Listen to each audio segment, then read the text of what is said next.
दरम्यान रोहित पवारांच्या या प्रकरणी अंबादास दानवे यांची प्रतिक्रिया समोर आलेली आहे, ती पाहूया. सगळ्यात आधी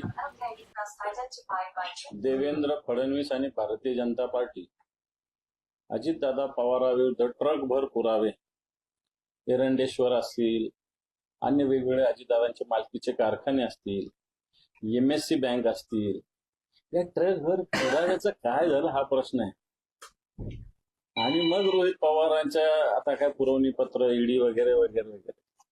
आता हा आम्ही समजा जनसुरक्षा विधेयकावर बोलत असताना हेच सांगतोय की इकडं ते अनिल परबांनी सांगितलं की 23,000 रुपये टॅक्स भरला त्याची चौकशी, 23,000 रुपये टॅक्स भरला त्याची. आणि एकीकडं हे मोठे मोठे विषय आहे, मग त्या सरनाईकाचे असतील, भावना गवळींचे असतील, नारायणराव राणेंचे असतील, आणि अजितदादांचं महत्वाचं हसन मुश्रीफांचं असतील, याचं काय झालं हा प्रश्न आहे माझा.